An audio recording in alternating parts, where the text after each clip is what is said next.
Martin talked before in London, and I thought, yes, if we're going to have a symposium on industrial chemistry in the Northwest, Martin is a marked man. So Martin, thank you very much. Okay,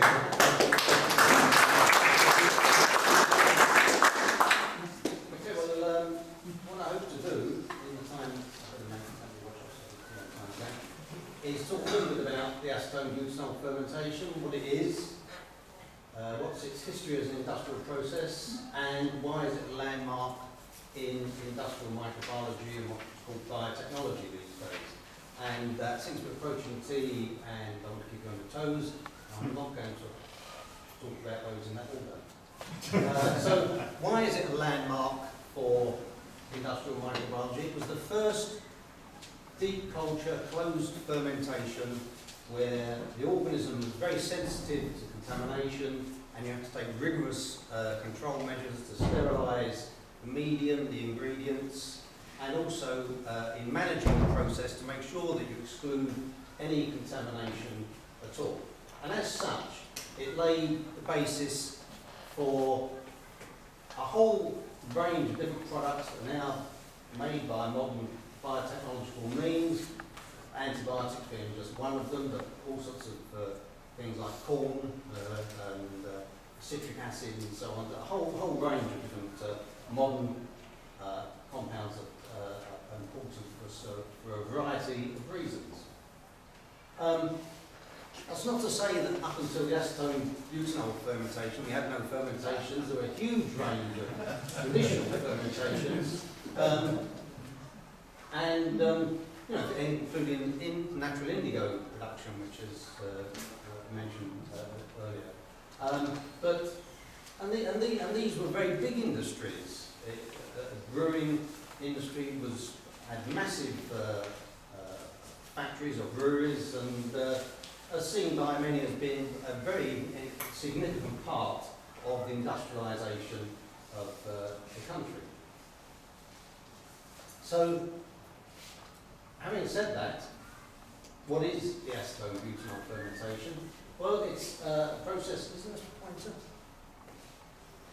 Is that pointer? I'm just blind myself. Oh, that's it. There we are. It's a fermentation that's carried out by a bacterium, Clostridium acetobutylicium is the name, and it's a gram-positive organism that produces heat-resistant spores. It's related to the organisms that cause botulism. So, next time you have your Botox treatment, you'll remember this one as well. And, it's very sensitive to air. Oxygen is toxic to it, and the crucial thing is it derives energy by fermenting carbohydrates, starch and sugars, and it does so in two stages. In the first stage, it starts producing a mixture of acetic acid and butyric acid. It's very, very distinctive. Then the butyric acid has a distinctive smell of vomit, and so you know when that's happening. And then in the second phase, the organism reduces the acetate and butyrate and also directly ferments some of the starch and the sugars, produce a mixture of solvents, acetone, butanol and ethanol in the ratio of 3 to 6 to 1 approximately. It varies quite a lot, and also produces large quantities of carbon dioxide and hydrogen gas, so it's quite an ebullient fermentation when it's going on. And the concentration of solvents in the wash at the end is about 2 or 3%, so it's quite a dilute solution of solvents you get at the end. But the yield is about 30% or thereabouts based on the carbohydrates. And it takes about 48 hours, its last fermentation stage. So what's the history of it? Well, the history, well, lots of things in microbiology. You can trace back to Louis Pasteur. He described butanol production by bacteria, although it wasn't this bacterium, it was a different fermentation process, but still put them in there. And then later on in the 19th century, Albert Fitz discovered a spore-forming bacterium that was obviously very closely related to the ones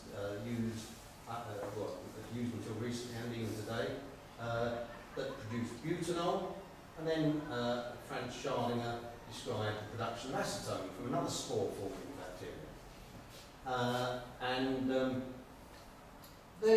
They set the scene. They knew that bacteria produced acetone and butanol, but in the early 20th century, Edward Halford Strange, he'd been a research assistant at Manchester, working with Professor Dixon, and he was for the company, Strange and Brown, technical research chemists in London, in the City Road in London, and their chemist came up with a method of making synthetic rubber by polymerizing isoprene and also butadiene. And Strange, because of his connection with Manchester, approached Perkin Jr., the son of the first man to create synthetic dye, who was Professor of Organic Chemistry at Manchester at the time, to help out in this synthetic rubber process. And so they wanted a source of either amyl alcohol to produce isoprene, or butanol to produce butadiene, and they thought of fermentation, because that was the source of amyl alcohol as a byproduct of making potable spirits, like scotch and gin and whatever. That was expensive and in small quantities produced, but they thought about how they would get butanol, and somebody suggested they go to this chap, Auguste Fernbach, who was head of the fermentation department at the Institut Pasteur in Paris, and they formed this consortium and set up a company, Synthetic Products, in 1912, and to make butanol and synthetic rubber eventually. And they built this lovely factory in process of construction, I assume. Could be anything really, couldn't it? I wonder what they'd get away with these things. Anyway, so they were producing butanol, or they aimed to produce butanol by fermentation, because Fernbach went back through the literature and isolated an organism that he described as a bacillus of the type Fitz, which Fitz was the first one to describe the spore-forming butanol-producing organism. So that was their aim, they're producing butanol by fermentation to produce synthetic rubber.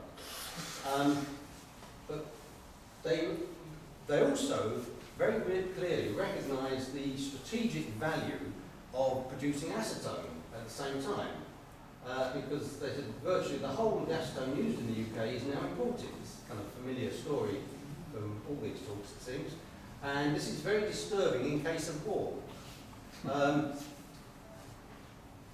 And the reason being that cordite was the smokeless propellant used in armaments, in artillery shells, and propelling naval artillery and so on. And it was made using acetone. I mean, acetone was just a solvent in the process, but nonetheless a lot of the acetone was used up. We never got it all back, because it's quite dangerous really heating up cordite to try and get the acetone back. Comes a time when it's discretion is the better part of valor. And so this is, cordite was a propellant in a lot of ammunition. Also, of course, as the First World War progressed, acetone is very important for tensioning the fabric on aircraft and so-called doping. So, at the beginning of the First World War, the synthetic products moved their factory from Rainham to a disused oil cake mill in King's Lynn, on the dockside of King's Lynn. And they had a contract from the government to provide, I think, like 7 tons of acetone a week, because they recognised that this shortage was a problem. The shortage was a problem because not only did they need huge quantities, but hitherto we had got our acetone from Austria, and very uncharitably they were no longer selling it to us. And North America as well was the other source, and they used to get it by the destructive distillation of wood in iron retorts. So Weitzman is always associated with acetone-butanol fermentation for good reason, and his role is kind of very controversial when you look at it in some respects, but he undoubtedly played a very important part. This is Weitzman. This is a group, the graduates of in Manchester University Chemistry Department in 1911, and this is Weitzman. This is Perkin. This is Professor Dixon, who was Strange's supervisor. Interesting, this chap at the back here, he was instrumental in developing the activated sludge process. He was killed in the First World War, but he'd done some preliminary work in the activated sludge process, which was pioneered at the David Hume sewage works, not so far away. Well, Weitzman is a Russian Jew. He studied in Germany, chemistry, and worked in Geneva, lecturing in chemistry for a couple of years. Then he came to Manchester.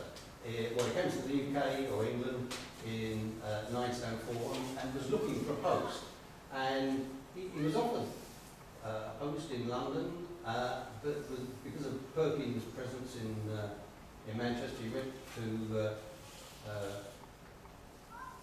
Manchester in 1904, and he worked in the university and also did this consultancy work. Worked as a consultant for plate and annealing for a number of years. And then Perkin appointed him to the team on this synthetic rubber process. And he went to visit Fermentation at the Institut Pasteur and was involved in the development of the fermentation process. But this is where it all gets a little bit murky, because he was sacked by Perkin in 1912. And in 1912 was when they launched the company and they tried to raise money. And Perkin gave an address to the Society of the Chemical Industry. And Weitzman was upset that he wasn't going to get the full credit he deserved or thought he deserved. And then he tried to make separate financial arrangements between himself and Fermentation in order to get more money from Perkin, even though he'd signed a confidentiality agreement a few years earlier. So it was obviously quite an acrimonious falling out. But he was, he stayed on the staff at Manchester, but it may have been instrumental in him not being appointed professor when Perkin moved off from Oxford, one of those, at the end of the year. But he started to work independently on the same project. He thought, I've done this work on acetone-butanol, and I'm going to do it myself. So in 1913, he writes a letter to Schur, who was Fermenback's assistant. And he says, could I ask you for a favour? Or, well, two favours. Send me the culture of FB, which stands for Fitz bacillus, the bacterium they use. He said, mine are old, and I fear that they may be unable to work well. Write me exactly how you perform your maize fermentation. I am working after your prescription, but I'm unable to obtain good and correct fermentations. I will employ them only for myself. Well, he's been sacked by this consortium. It's kind of a bit cold, and it got kind of like the expected response, really, that no. So, in a way, that was a kind of blessing, because it forced him to start out for himself and try and re-isolate from nature a bacteria that would do it. And the thing he mentions there maize, because the process that they were using at King's Lynn used potatoes, and the organism wouldn't seem to ferment maize for some reason. And so he thought, well, I'll get one from maize, and one of the routes he explored was to actually try isolating it from maize. And eventually he did, and he found a strain that was actually better, undoubtedly better, than the FB, the one that they were using in King's Lynn. I've got there the role of Holger, because there's another thing I found in the archives at Manchester University Library,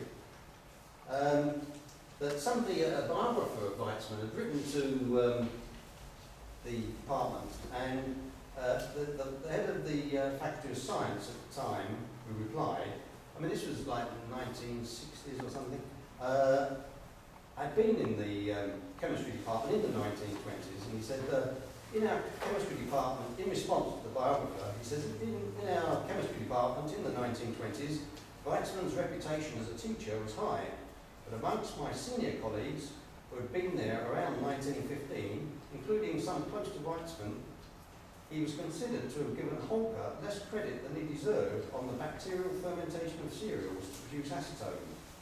This view amounted to indignation in some cases. So Weitzman wasn't the only person to suffer from people not crediting work he'd done. So he patented the process and offered it to the government.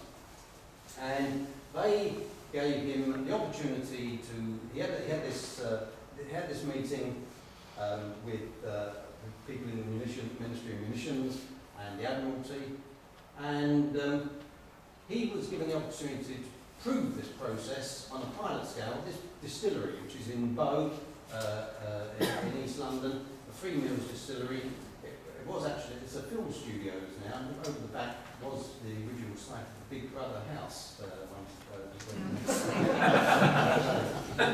Claim to fame might mean more to you, perhaps. So anyway, it was a gin distillery, Nicholson's Gin Distillery, and in a shed in the distillery, he spent a lot of time working to prove his process. And effectively he did. I mean, he went to a meeting with Lloyd George and with Winston Churchill, and Winston Churchill said, because Winston Churchill was first ordered the Admiralty at this stage, and said, oh, you can supply us with 30,000 tonnes of acetone. And he said, well, that once I've produced a tonne, I've only done it in the laboratory so far, but once I've produced a tonne, once the bacteriology of the process is established, it's only a question of brewing. It wasn't at all true, but nonetheless, he did. He tried things like doing it without any sort of asepsis, which kind of doomed to failure. You have to use a much higher level of containment and brewing. But it was sufficiently successful that the government announced in February 1916 at a meeting with the President of the Board of Trade, Runciman, David Lloyd George, and representatives of all the big distillers. And Lloyd George said, no, we're going to take over all your distilleries to produce acetone. And as Weitzman recalls in his autobiography, they were neither very happy about this or not particularly helpful. But in fact, although they had 3 distilleries in Scotland and 3 in London earmarked to take over, one of them being Nicholson's, and the other one was in Greenock. The Argyll distillery was owned by the distillers, well, later became the Distillers Company. It wasn't producing whiskey, it was just producing sort of industrial alcohol at the time. I tried to find a photo of this, but all I could find was this in 1903 when it burned down, and this in 1941 when it was bombed. So if you interpolate between those two, you might get an idea what it looked like. So it was successful, very successful, and so the factory in King's Lynn, the synthetic products factory, was nationalised in 1916 and converted to using the bacterium of Weitzman, which is called BY, as the reason. But the biggest thing that was done was that the Royal Navy had a Holdite factory at Holton Heath in Dorset, and they built this huge plant. It was the biggest building on the site. It's a big site. I mean, a lot of it's gone to housing now, but some of these bits are still there. And these are the fermenters, about 12 metres across. There's reinforced concrete and then aluminium liners provided by what later became APV, and obviously sort of little narrow gauge railway plugging around.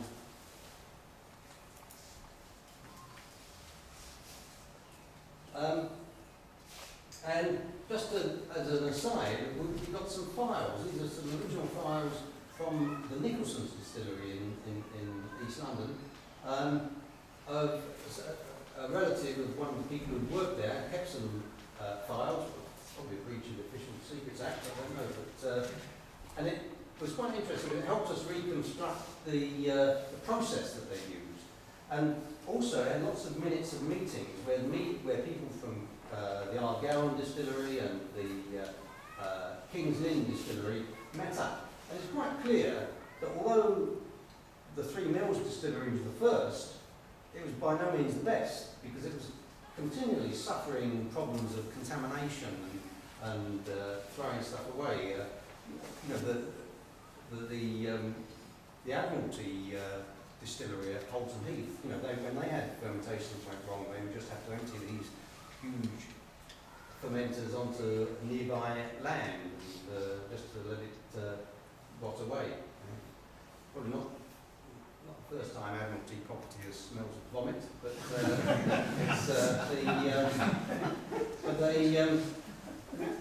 but the basis, because by this stage, where was Weitzman? Well, he was working at the Lister Institute in Chelsea, in London, where he was training people and preparing cultures. They moved him away from the production side, which I guess he perhaps wasn't really that well suited for. But so he was kind of like doing a background, and they're doing bits of research and so on.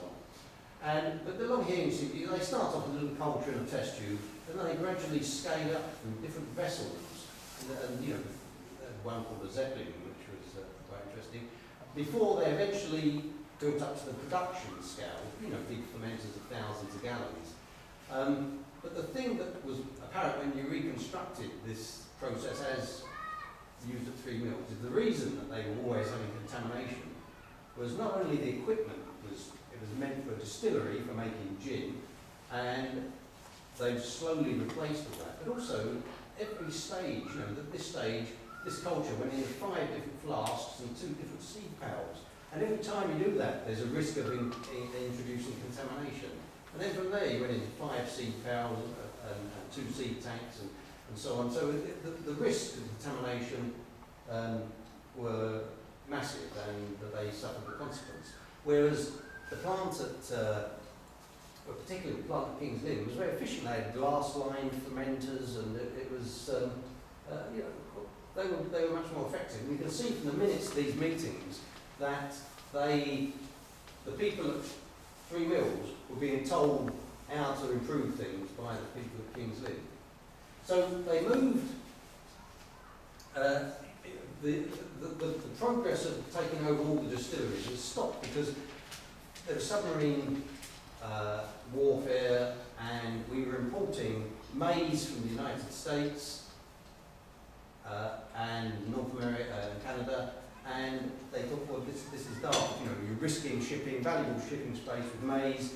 You might as well just import acetone.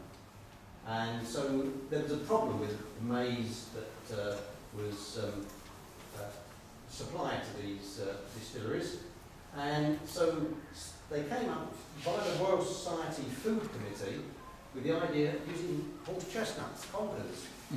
And they launched this very public campaign in 1917 to get school groups and everybody, you know, everyone keen to collect conkers, to take them to their local railway station, where they said they bagged in sacks, put in a handcart, wheeled to the local station, ready for collection and transportation by train to London, and from there to secret locations, and King's Lynn. And you know, the public enthusiasm for this was really quite high.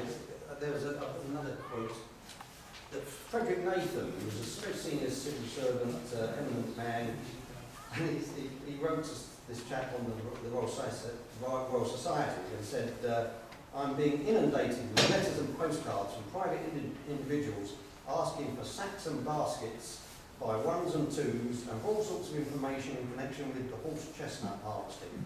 I'm afraid they have paid very little, if any, attention to the circular. So he was getting, his work was being diverted by all these kind of eccentric colonels writing in saying, send me a basket for horse chestnuts. And so they got the Boy Scouts collecting them in Cambridge. They had to call out the police to protect trees from rampaging pigs trying horse chestnuts down a bit prematurely. And I think this, if you look at this motley crew, we did well. I think this one's really scary. So they worked to an extent. I think they collected 3,000 tonnes of chestnuts, and it wasn't quite as good as maize. I mean, the fermentation was a bit sluggish, it frothed a lot more, which is a problem. But anyway, they did it. But what made the difference really was the move in production to North America. The Goodwin Works distillery in Toronto offered their help, and they formed this company, Goodwin Works, British Acetones, Toronto, and they went into this in a huge scale. So between August 1916 and the end of the war, they produced nearly 3,000 tonnes of acetone, and at the end they're producing 8 tonnes a day. And these are just some of the fermenters that they set up. And these are some, in the Toronto archives, are some nice pictures. This is the laboratory. It's a nice, another bucolic view of the Goodwin Works. That's the one that's not in the publicity shots that I showed the first one. And then what's interesting, this is a butyl tank. And I said that, it's a butanol acetone fermentation, and they had nothing to do with butanol, they only wanted the acetone. And at Goodwin Works, they set up a process to convert butanol into methyl ethyl ketone, which can be used as a substitute for acetone, but they'd only just started doing that, and they'd just been storing all this acetone in the all this butanol in the meantime. So, and butanol is the main product. I mean, you produce twice as much butanol as you do acetone. They also moved to the United States. The British War Commission in 1917 and the US government purchased 2 distilleries in Terre Haute, Indiana, and they were producing, and once again another view of fermenters, and you can see they're much more effective than, or efficient looking than clean than you'd expect in some sort of musty distillery at the time. And of course, with the end of the war, the First World War, the demand for acetone just fell off a cliff, and the plants closed in 1918, and they had all this stored butanol.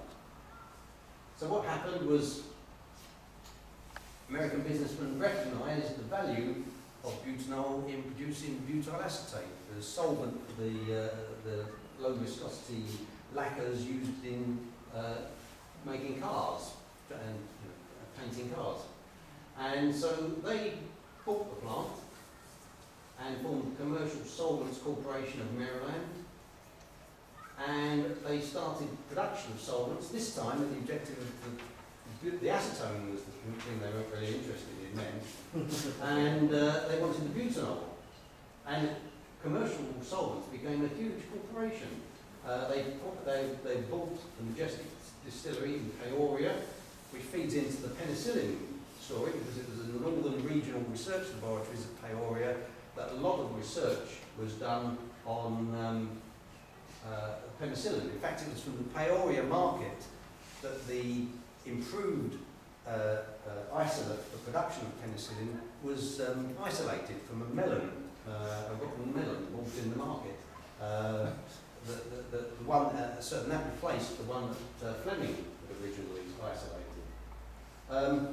And also, commercial solvents played a very large part in producing submerged culture. They had a big factory in Peoria producing penicillin. They were the first ones to produce crystalline penicillin, they claimed. So what happened to the Royal Navy factory? Well, the plant was decommissioned. This is it being demolished in 1927. These are the fermenters. And they're still there today. This is them, because they were raised off the ground to avoid heat loss. And during the Second World War, they were obviously Kornberg factories, obviously a great target for the Luftwaffe. And so they put bomb shelters. They filled the top with earth, and people could run underneath if the Luftwaffe came over. So they filled up with earth, and now they're sort of self-seeding the trees, and now they're regarded as the biggest flower pots in Wilson. But a lot of key people in applied industrial microbiology worked at the laboratory at Holton Heath, and that moved eventually to the Central Research Laboratory at Teddington, and a number of important microbiologists, among them John Postgate, and they did work on things like sulphur production by microbial means, on corrosion of metal pipes as a result of microbial action and so on. It's very important research, and John Postgate was one who was involved with sulphur. He's well known amongst microbiologists, but his father was Raymond Postgate, who was a food guide and was a leading socialist in the 20s, 30s. And John Postgate's brother was Oliver Postgate, who created Noggin and Nog and Backwards, which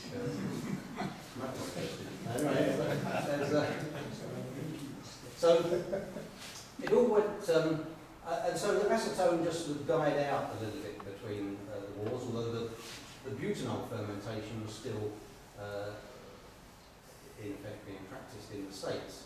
And but in 1935, new strains became available that would ferment sugars, and also a sugar glut in the West Indies resulted in the availability of cheap, high-test molasses, which is molasses not just hydrolyzed with acid. And so commercial solvents built a plant at Bromborough, and this is the plant. They used the hydrogen in the gas that was given off to make margarine. A margarine factory alongside it, and that was also a bit of a problem when you get hydrogen given off, because the one at King's Lynn, they tried to restart production after the First World War, and it blew up, which was probably a result of all the hydrogen that was coming off and an accident arising from that. So that was the end of the synthetic products plant at King's Lynn. And distillers acquired 1939, just before the start of the Second World War, they acquired a majority holding in the plant, and then of course during the Second World War they stopped producing acetone for the same reasons they did in the First World War. It was easier to get it direct from the States, but you know, the distillers company was producing they with the government assistance, they set up a plant at Speke, the penicillin supply factory, which they bought off of the government at the end of the war, and I think it was either the biggest in Europe or whatever at some stage in its career. Of course, distillers,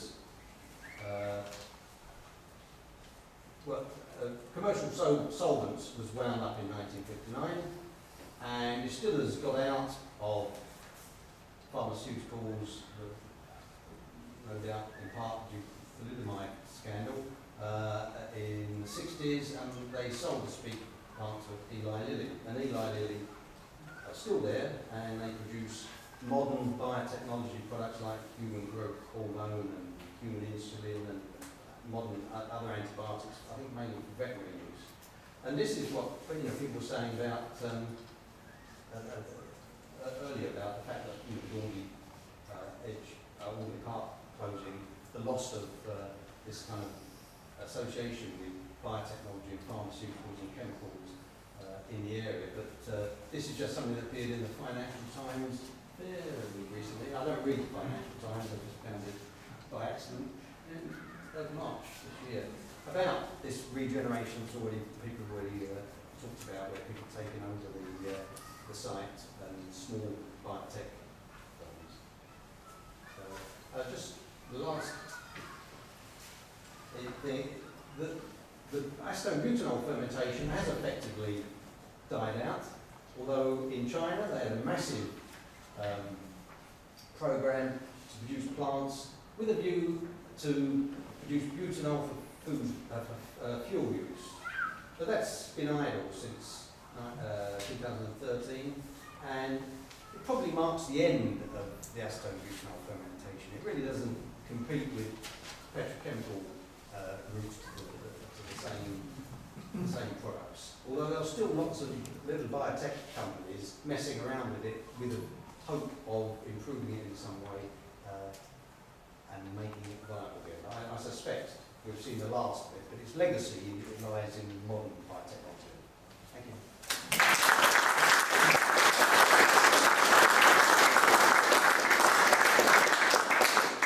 Well, Martin, I think 3 Mills distillery going from making gin to making Big Brother is the best example of going from the sublime to the ridiculous this year. Any questions? Peter.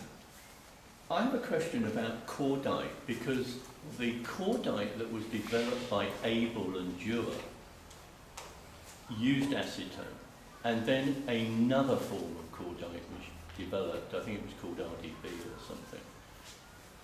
Did that still need acetone, or no acetone at all? I think, yeah, I've seen sort of confusing things about it, that they did develop forms of cordite that didn't use acetone, but I think it wasn't until like the 1920s that they finally had something that didn't use acetone at all. That was one piece of information I saw. But I think there were ways that, they reduced the need for acetone, because after all it was a solvent, so that you feel, well, there's obviously some sort of scope for reducing the usage. But certainly there was still a huge demand for it in the course of the First World War. And I think, as I understood it, the development of this other form of cordite was a reaction to the unavailability of acetone. Yeah. So it's obviously something going on over a course of time. No, that's really helpful, thank you. Yeah. And what became of Weitzman?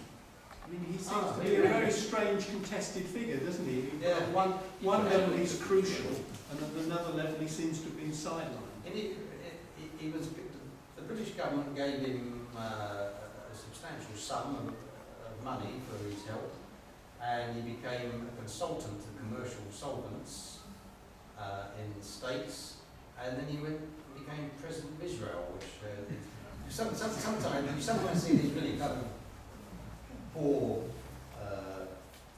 He was always an ardent Zionist, right from before he arrived in Manchester, and some people draw this kind of links out. He developed acetone that helped us win the war, and the Balfour Declaration was a direct response, And in fact, the reason for that is because in Lloyd George's memoirs, he explicitly says that,